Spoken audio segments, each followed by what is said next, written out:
All right, well, you can keep dropping in your comments. Thank you all for spending your Monday night with us. I'm going to introduce who we are here, the team, and then we're going to be diving in and getting started. And I know you all are very curious, so that's great to hear. So I'm Chelsea McClure. I'm an assistant professor at Notre Dame of Maryland University in the School of Education. And my colleague is my co-host here, Ryan. Ryan, do you want to introduce yourself?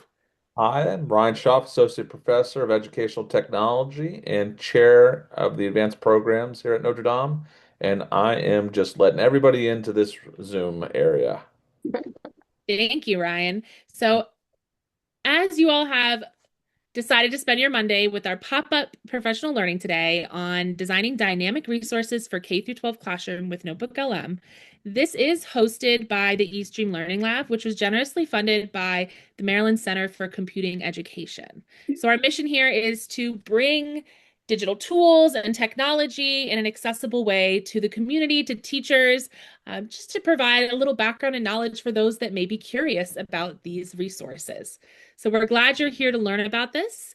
And Ryan's going to introduce our fabulous presenter today. Yep. So, Carrie Trudden, I've known Carrie for quite some time.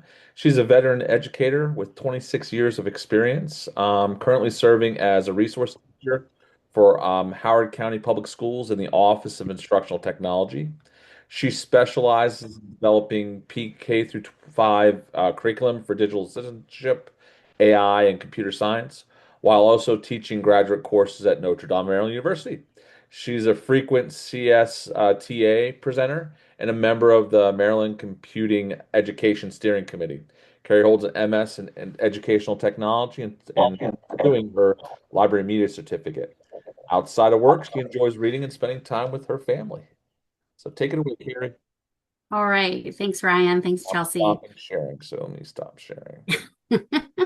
Sorry, I'm still letting people in too. That's okay. Sharing. All right. So while we're getting set up, yes, my name is Carrie Trudden, and I'm looking forward to sharing with all of you today. I'm excited to see some of you have not done a whole lot with Notebook LM, because I will be very honest and say that my experience with LM up until about a week and a half ago was really like more in that curiosity, dabbling with Notebook LM to try and see like what can it do. And I've really dived in um, pretty deep in the last, I don't know, several weeks and started to kind of harness a little bit more of the power of what Notebook LM can do. Ryan or Chelsea, can you give me a thumbs up if you can see my presentation slides? Okay, perfect. So I have a brief presentation to kind of go through. I actually use Notebook LM to create this presentation, so it gives you kind of an idea of one of the resources that you can create from Notebook LM. And I'm going to kind of walk through a little bit about what it is, how it can be used, some of the tools and features that are available in it, and what makes it different from other AI tools such as Gemini or ChatGPT that you may be familiar with as well, and how it just is a totally different type of AI tool. And then we'll have some time for you to jump in and see some specific examples that I've pulled together, some that I've used already, and some that I just kind of created to kind of show you the power of the tool this evening. And so let's go ahead and get started. So the first thing is just kind of sharing with you a little bit about the why.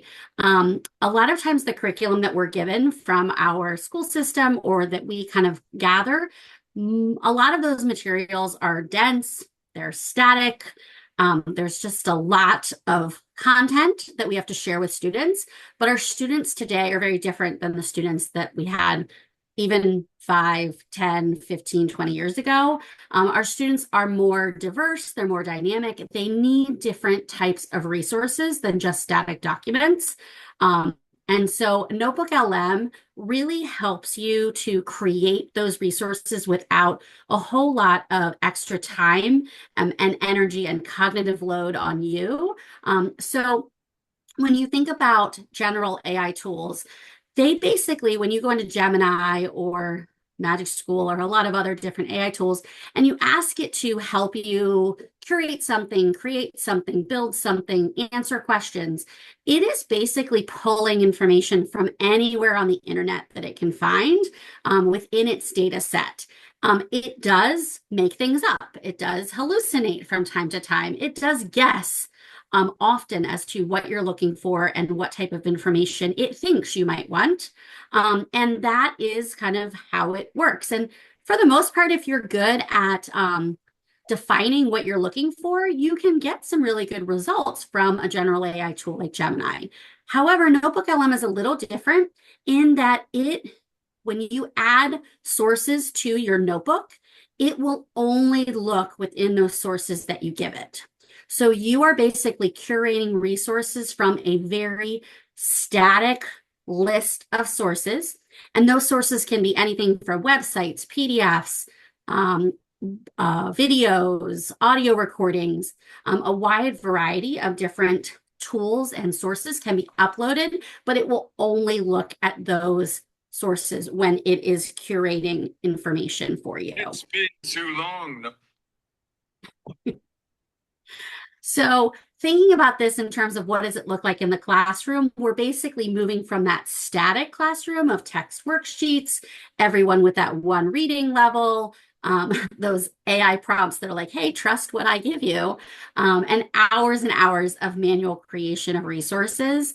I know those of you out there that have made a beautiful slide deck before for a class and spent 10, 15 hours on them, you understand the pain and the love that goes into those resource creations.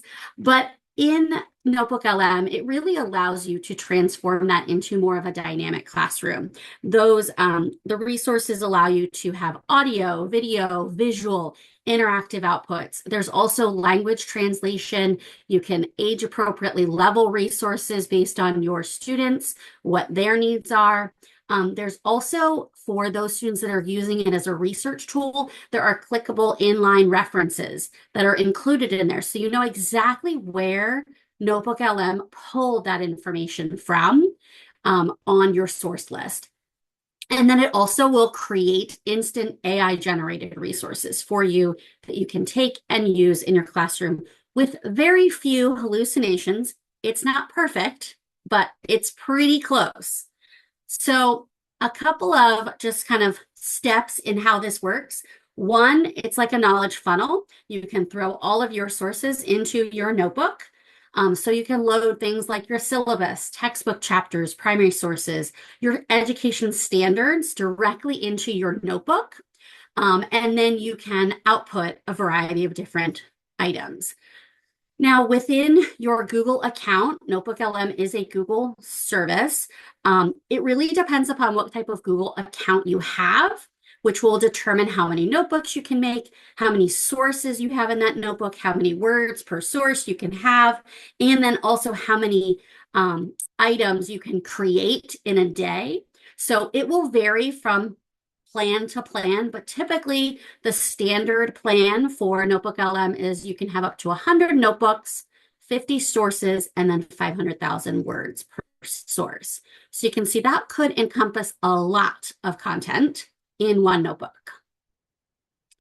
So the second part of NotebookLM is once you've inputted on your sources, there is a chat feature. So you can chat with NotebookLM just like you would chat with Gemini. So you put your sources in, you could ask it questions.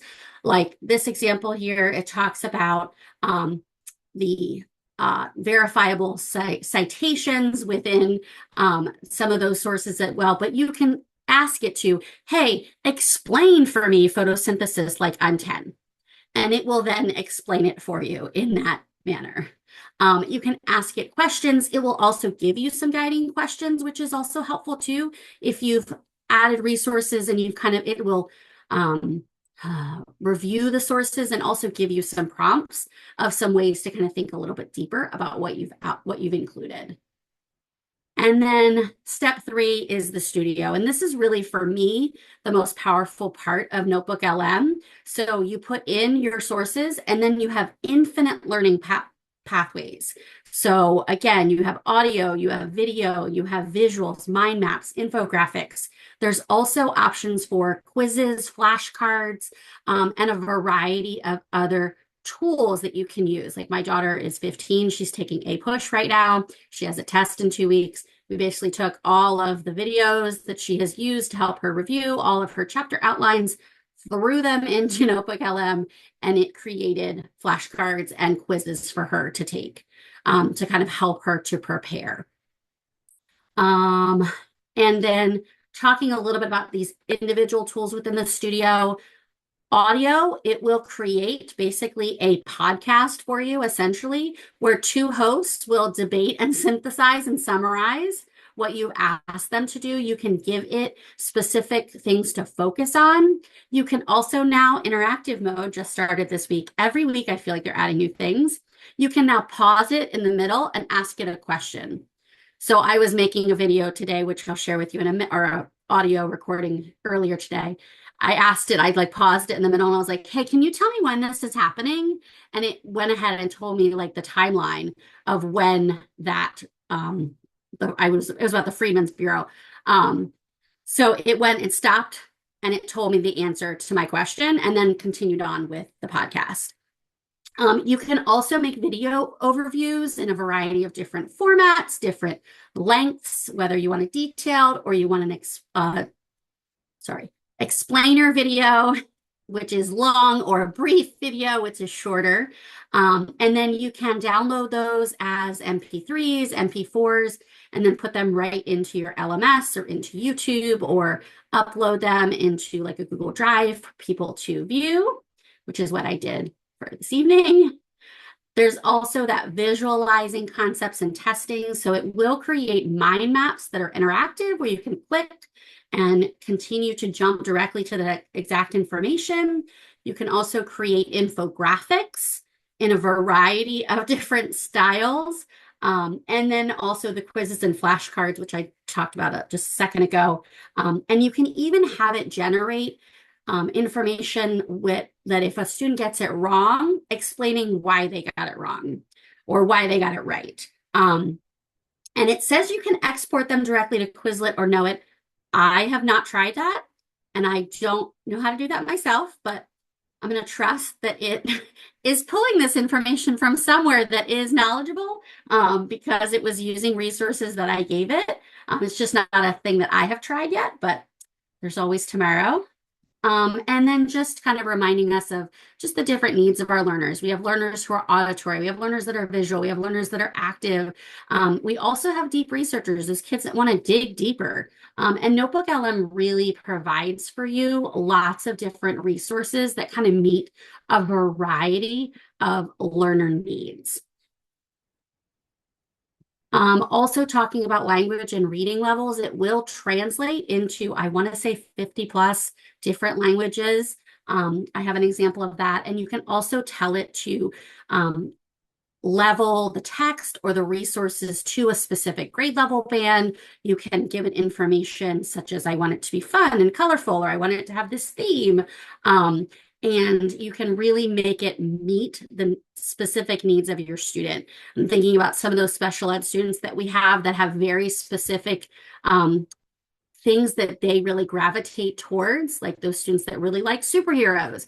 We can create some custom content for them that connects to the curriculum that is in that either that style visually as an infographic or connects to some of those examples specifically for that student, which is great. And then also, you could also use this as collaborative planning. I know in our PE department in Howard County, they basically created notebooks for all of their unit plans for PE in middle and high school. And then they shared those notebooks within their PE teachers so that the teachers can look at all of the different resources that are included in the curriculum and use the chat features and also share amongst themselves within the notebook. So it is definitely a helpful tool for lesson learning collaboration with a co-teacher. And then also, just as we all are concerned about privacy and security in today's world, Google does make sure that it has that enterprise grade protection, just like they do for other tools that they have in schools.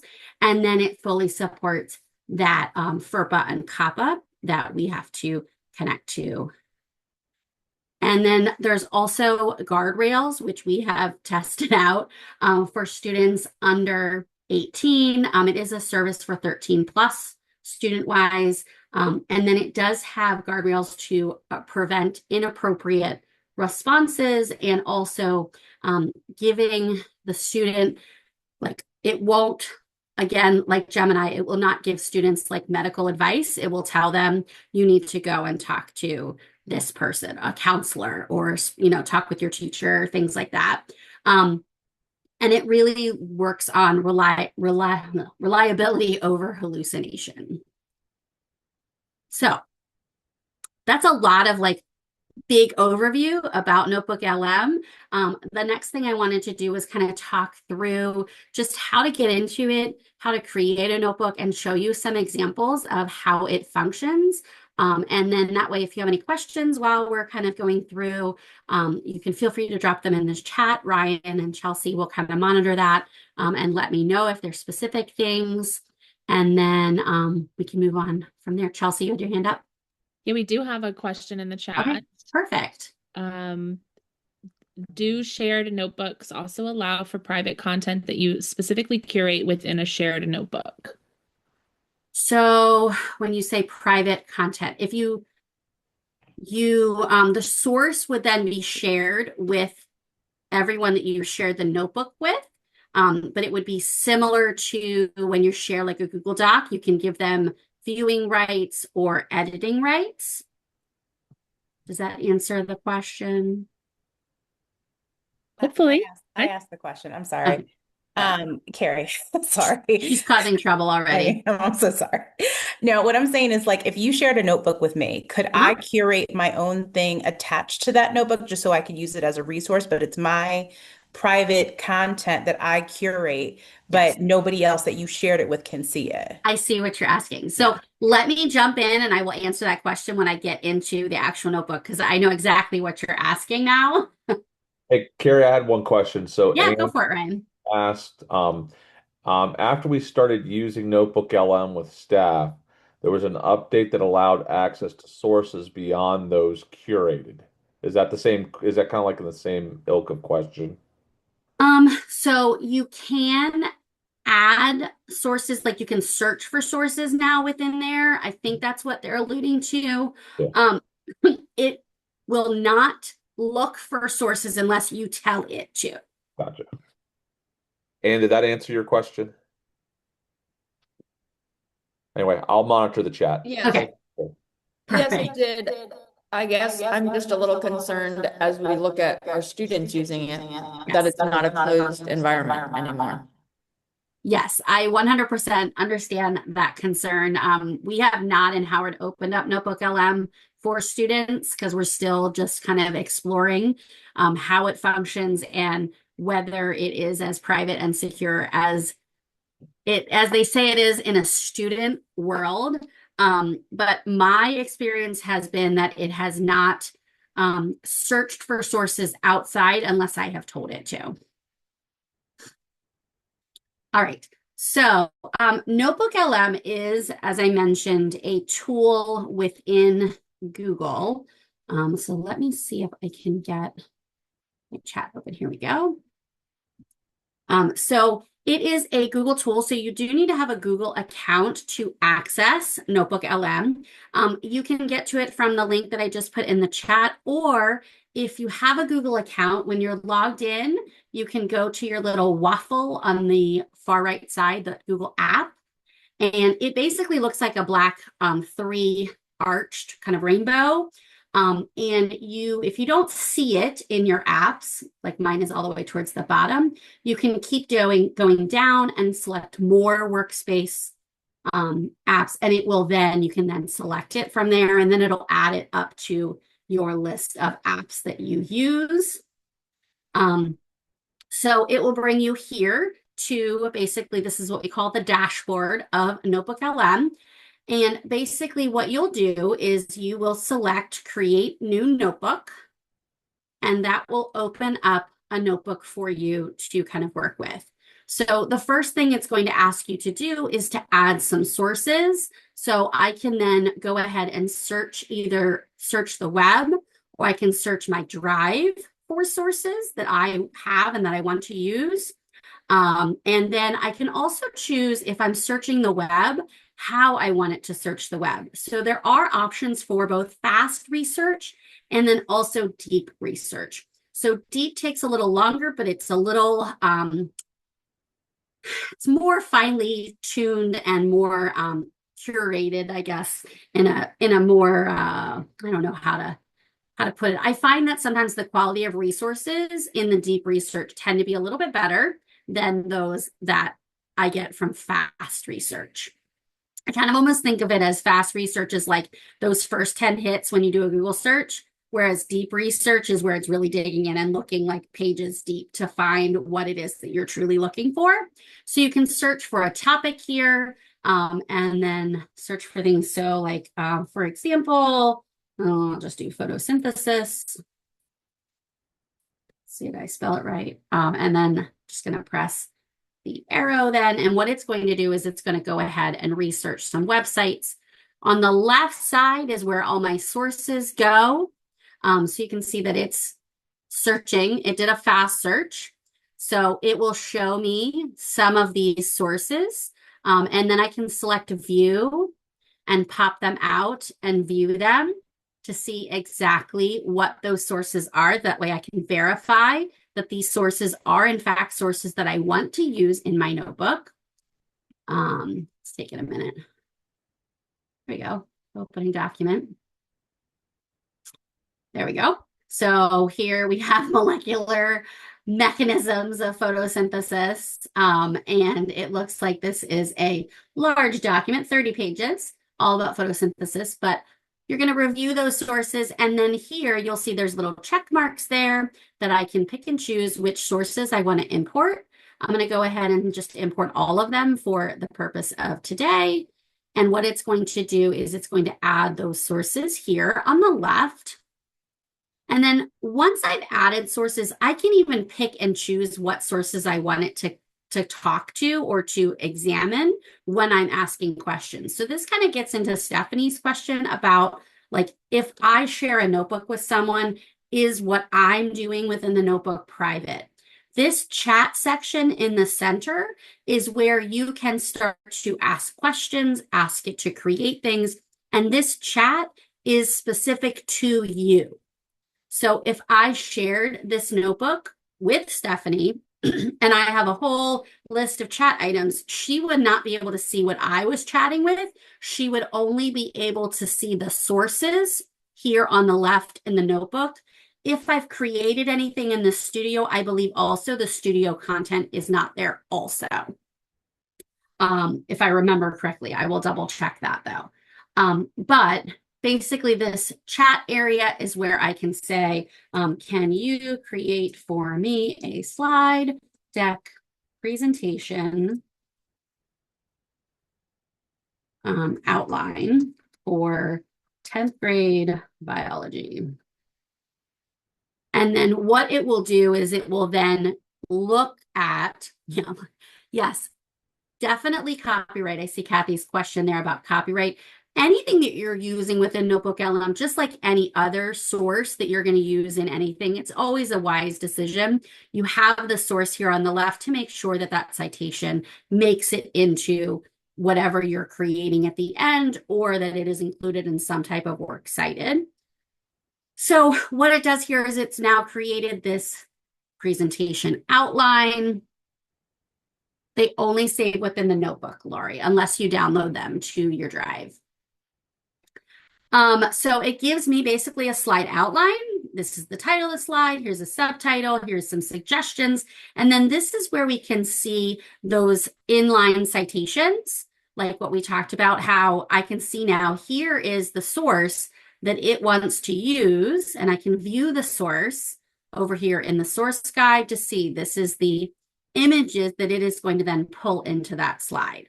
So it allows you to not only use it to help you create content, but then you can also verify that content, because anything that we create, we still want to verify to make sure that it is creating what we're looking for. So I can continue to go through my slide pieces here. Again, for anything where these small citations are, I can see the exact sources over here on my left side that I was referencing. And then I can continue to ask it clarifying questions. I can ask it to do other things. I can say, can you change slide 6 to include blah, blah, blah, blah, blah, and so forth. But the real power in this is the studio over here on the right. So the studio basically allows you to create all of these dynamic tools that students can use. So I'm going to kind of go through a little bit about some of the options here, and then I'll show you some specific examples that I've already created, because it does take anywhere from 5 to 10 minutes to create a studio item. It just depends on how much content it's curating and how long that resource is. So I've already kind of created some for us to listen to. So the audio overview, this is that like podcast. There are different options. There's a deep dive, brief, critique, debate. Here you can choose your language. There's a variety of different language to pick from. Always make sure you're using another language that you have it checked by someone who speaks that language. In the absence of nothing, it's great, but you need to make sure that you double check that, because it may or may not say exactly what you're looking for it to say. You can choose short or long, or leave it at the default and it will choose for you. And then down here at the bottom, this is really where you can specifically tell the notebook what you want your audio to focus on. So you can say, this is my learning outcome that I want my students to understand at the end of this audio.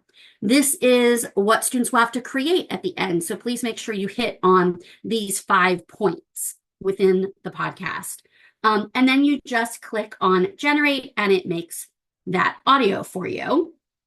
So let me go into my Freedmen's Bureau from earlier. So I went ahead and I made 2 different versions of this, because at first I was like, just make me an audio, and I did a deep dive. It's about 10 minutes long, so we're not going to listen to the whole thing. So imagine but Ryan, can you give me a thumbs up if you can hear the audio? with your partner for 15 years. You know, you built a home together, you brought 9 kids into the world. But every single day you wake up knowing a stranger holds the legal right to just walk onto your property, point at your spouse, point at your youngest child, and sell them away forever. Yeah, it's a level of psychological terror that is, frankly, almost impossible for us to fully grasp today. I mean, that. So you can hear it. It has this conversation back and forth between 2 people. There is options for you to turn on the interactive mode. This is that example I said earlier where I could say, hey, what time period are we talking about? What year is this happening in? And it will then answer that question and then go back to the audio back and forth between the narrators. Well, when I listened to this, I thought to myself, well, this is from a 5th grade social studies unit. I don't know if this is really age appropriate for 5th graders. Like, I want them to understand this concept, but I want to make sure that they understand it in terms and examples that are relevant to a 10 or 11-year-old. So I had it recreate it, and I gave it those additional specific details of what I was looking for. And this is what that one sounded like. And you can hear the difference. You just finished taking the absolute hardest test of your entire life. You know, you put your pencil down, you breathe this massive sigh of relief, and you just think, finally, it's over. I did it. Right. You think the hard part is done. Exactly. But then the teacher walks up, looks at your paper, and says, well, actually, that was just the warm-up. The real test hasn't even started yet. Oh, man, that is the worst feeling. It really is. And welcome to today's deep dive, by the way, where we are exploring that exact feeling, but on a massive historical scale. Our mission today is to look through a really fascinating stack of historical sources. We're talking old certificates, photographs, government records, all about the Freedmen's Bureau. Yeah, and that analogy you used is the exact reality we are looking at in our sources today. Because, you know, when the American Civil War finally ended in 1865 and the government abolished slavery, there was this incredible, massive moment of liberation. I mean, 4 million enslaved African Americans were suddenly free. But, and if you are listening to this, I really want you to try and picture that exact moment. So you can see just the difference a little bit. I played a little longer of that just to kind of get you to see a little bit of what exactly that audio might sound like.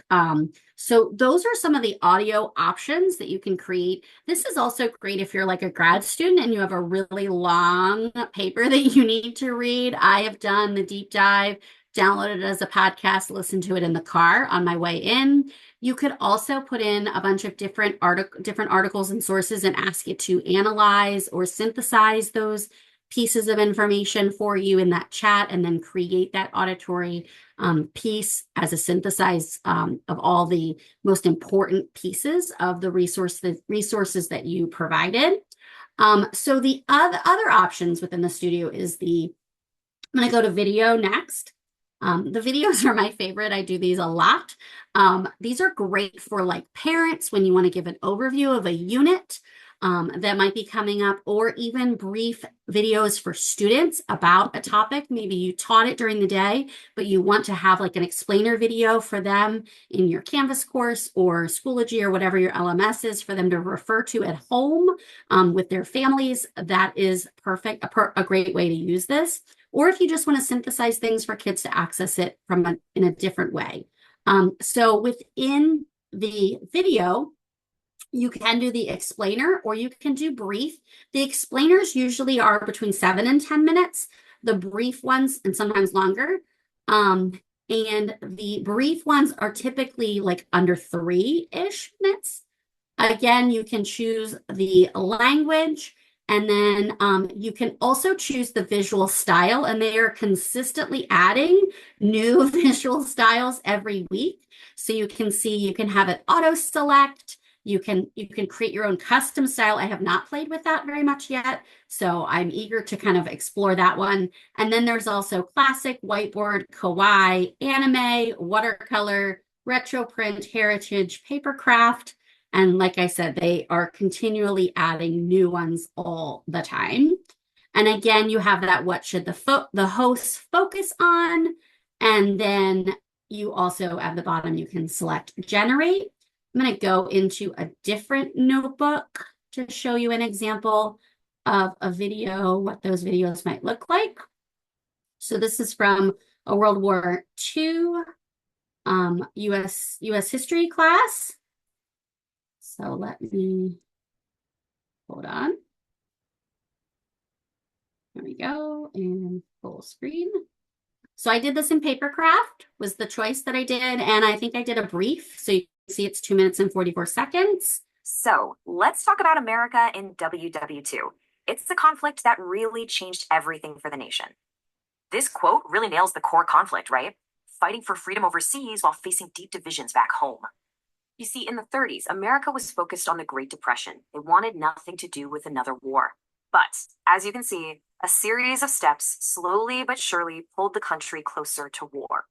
The shock of Pearl Harbor completely shattered American isolationism.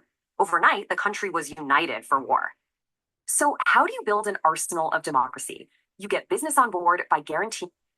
So again, just gives you a little preview of what that video kind of might look like with that style. And obviously you can pick and choose whatever style works for you. I did see a few questions. One of the questions was about you can start new notebooks while it's loading a slide deck for you, Kimmy. You have to make sure that the slide deck that you're uploading loads as a source first, but then you can go back to your homepage or your dashboard for Notebook LM and start creating from there. Also, Kathy asked about a citation guide. I do not have a citation guide, but I know it's something that we have talked about in Howard County, but I don't have anything right now for you. And then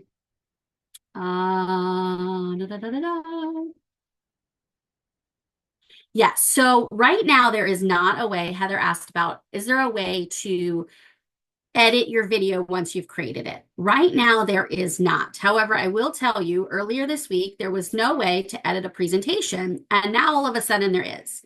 So I have a feeling it's coming. If you are tech savvy, you could download it into like WeVideo or another video editing service that you might have access to. And then you might be able to make some changes in the audio or the video there if you need to, if you're savvy enough to do that. But I have a feeling it's coming. I just don't think it's there yet. Kathy, for the subscription, I believe the standard plan does give you access to the studio parts of Notebook LM. I think the difference is in how many notebooks you can make, how many sources are in there, and how many items in studio you can make a day.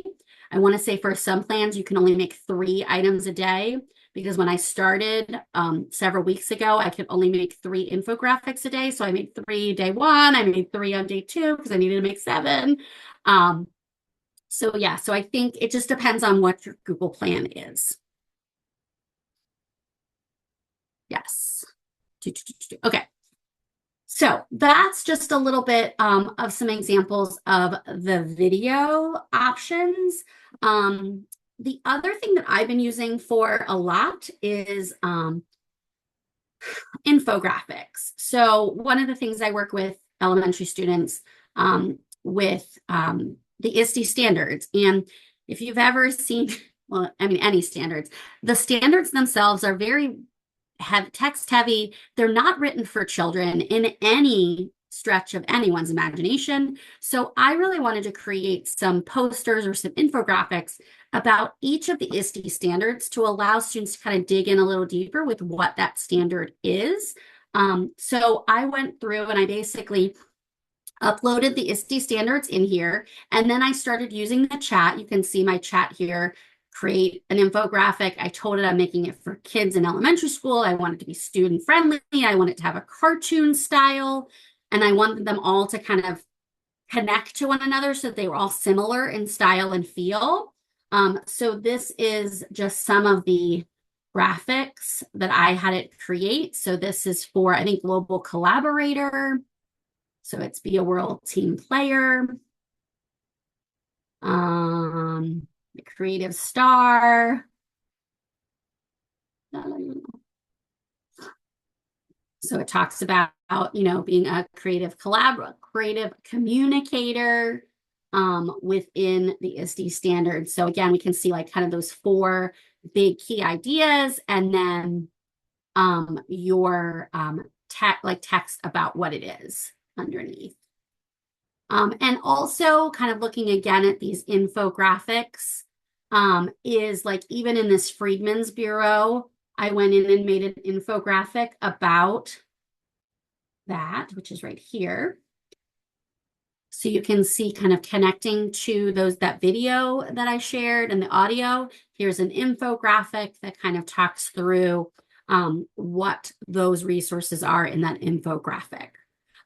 Again, so infographics, editing them. Again, as of right now, the only way that you can edit it is to go back in and say, can you please recreate this, but make these changes?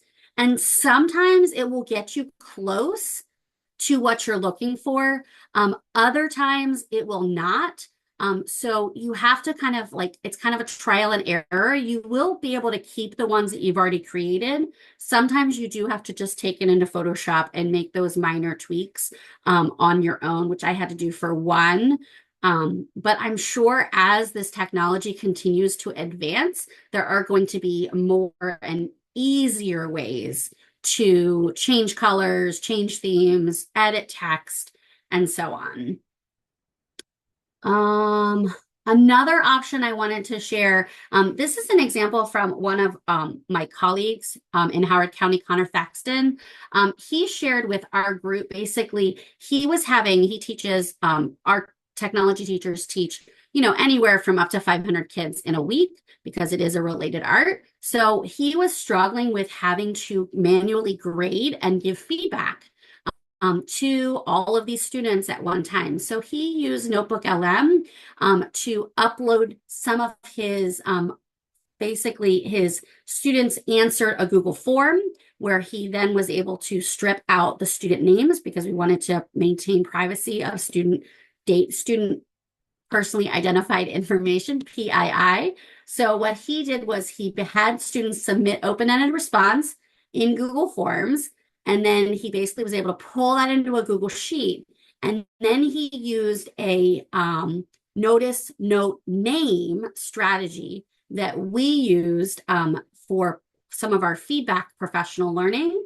And then he had it generate a personalized feedback paragraph for every single student, identifying strengths and areas for improvement based on the data. Now, again, as a teacher, I'm still going to go in, I'm going to still read all of the feedback that it outputted for me, and I'm going to look at it, and I might look at it and say, hey, this isn't really what the message I want to send this particular student. But for the most, and you can edit it from there, but for the most part, it's going to allow you to increase your output with less time, and it will learn from you. So the more information you give it and the more specifics you give it, the better the output is. And what is nice about the notice or the notebook LM is that it's really only looking at the content that you are giving it in that notebook. So you don't have to worry as much about it picking sources from out in the cyber world and pulling them in. So again, he put down some of the key benefits: consistency. It applies the same rubric criteria to the first student and the last, eliminating that grader fatigue that we often will feel when we're grading 150 papers. It reduced his administrative grading time by up to 90%. And that allowed him to do more one-on-one support and interventions with these students in small groups. And then every student was able to receive highly detailed, specific feedback that really allowed individualized support. So that was just an example of something that a colleague did that I thought was really helpful.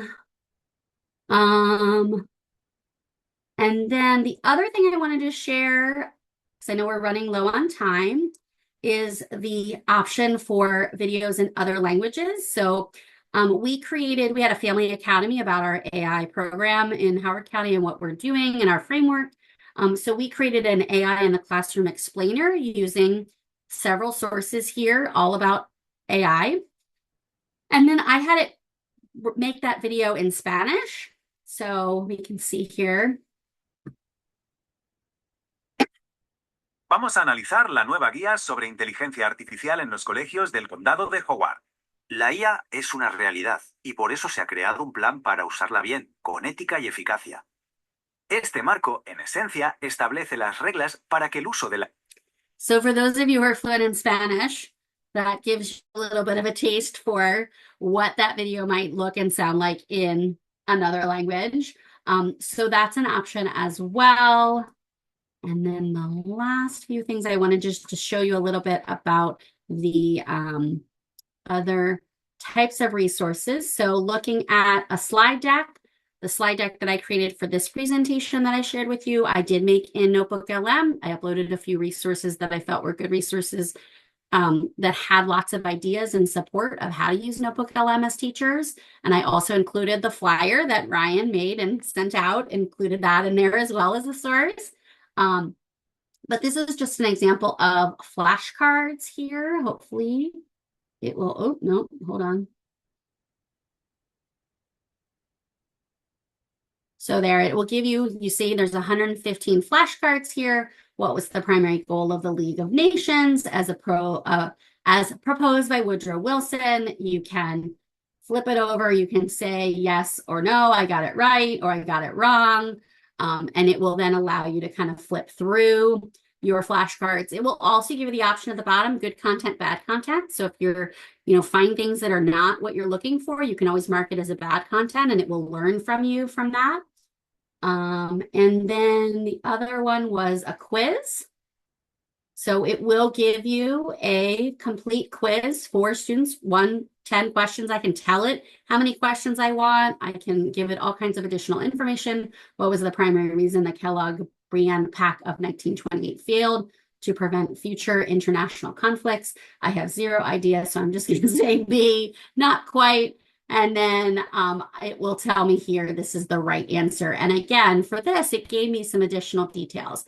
while the pact declared war an international crime, it provided no commitment for nations to intervene if the agreement was broken. And then I would press next, and it will go to the next source or the next question in the quiz. It also had the word, this is that mind map. So again, it takes all those topics and it lets you, here we go. It lets you kind of I don't know why it's doing that, but anyhow, but it lets you basically select them and pull them out. And you'll notice as I'm selecting things here in the chat, it's pulling up those resources that connect to that part of the mind map. So I can then engage here. I can then ask it questions to clarify and so forth. And then just to kind of show you a little bit, this is an example of a presentation for that same topic here of World War II. And you can see all of the content and resources that it kind of pulled together and created by just, and for this, I basically just uploaded my sources that were from the lesson plan document in our curriculum. And I said, make a presentation. And this is what it made for me. It took about 10 minutes for it to make, but I gave it 0 context, 0 information. And that is kind of where it kind of brought me to. So lots of different powerful options within Notebook LM that you can use to create, to synthesize information. Our office has been doing a lot of work around a new curriculum, and we've said like, hey, we really want to look at all these different standards and look for a way, how do they synthesize? How do they overlap? How do they connect to media? How do they connect to tech? Where do they best fit? And then can you create some benchmarks for us? So we even use Notebook LM to help us with that project as well. So there's just a wide variety of different ways it could be used, not only for your students, but also for you as a teacher in all of those teacher tasks that we do.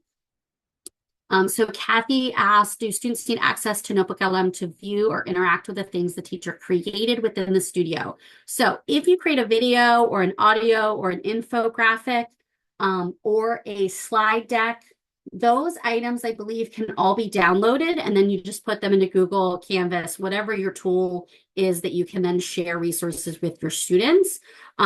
If you are doing flashcards or quizzes or the mind map, those have to be shared with students through Notebook LM. So you would then share the notebook or that resource. Like, so here, if I wanted to share this quiz, whoops, sorry. I have to go down here to share my quiz. There is a share option. So this is where I can share. There is a copy link, or I can then share it specifically with people. Unfortunately, like if I was to give you the copy link right now, only those of you that are in Howard County would be able to view it because our notebooks are closed within Howard County. So the only way for me to then to share it with my students would be for me to download it and put it into Google, because our students don't have access to Notebook LM at this time. So I would have to be able to download them and share it out. But I think with the quizzes, it says you can download them into Quizlet. I haven't tried it. Is there a way to organize notebooks that you create into categories? As of right now, there is not, but I have a feeling that's coming because I know people are probably going to create notebooks. I know I've already got like probably about 15, and I'm starting to struggle with where are they all because the tiles are really big. There is the ability to view shared with me here. So I can see different notebooks that have been shared with me. There are ways to filter by most recent or the title. And then you could do the, not the pictures, you could just do the text for your notebooks. But as of right now, there's not a way to organize them beyond that. But I'm sure it's coming because I want to make them different colors. It's killing me, the colors that they picked. I want different things to be different colors and it won't let me. So I know that was a lot of content and a lot of information to share in one place. Ryan, did you have that link for the Google Drive handy that you could pop in the chat for me? Yep, I do. Give me 1 second. So what I did was I did take and create a Google Drive folder that is available to anyone with a link that you can view. And in that folder has the presentation deck that I shared at the beginning. And it also has for you several of the downloaded resources that I shared with you today and others that I didn't share, but they're similar examples of both audio, video, infographics, and any of the resources that I could download. Thanks, Ryan.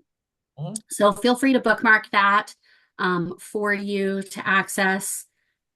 And hopefully it provides you with some ideas of just a way to start. I do consider myself more of a novice user of Notebook LM, but I'm learning new things every day, and I have found it to be a really powerful way to help me with my daily job, but also looking and seeing different ways that it could really help the students that we work with, and especially some of those students that are hard to reach. So, do you have any other questions? Ryan is going to be sending out a follow-up email, Stephanie, and the recording will be on YouTube, I believe. So you'll get that in the follow-up email.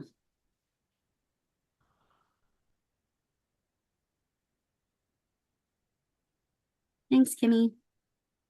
Hey, thank you so much, Carrie. Amazing job. I see lots of thank yous, so many great ideas. As you all are thinking and heard so many great ideas, if you have an idea of how you could see yourself using Notebook LM, feel free to drop it in the chat. Tell us what you're thinking, what stuck with you, what of Carrie's fabulous examples are something you could leverage in your own classroom.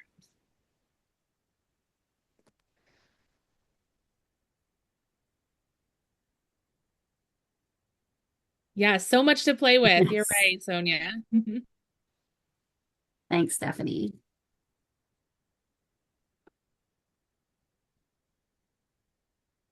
Ooh, I like that personal financial notebook. That is a I great love idea. it. I could use that. That could be really helpful to me. It looks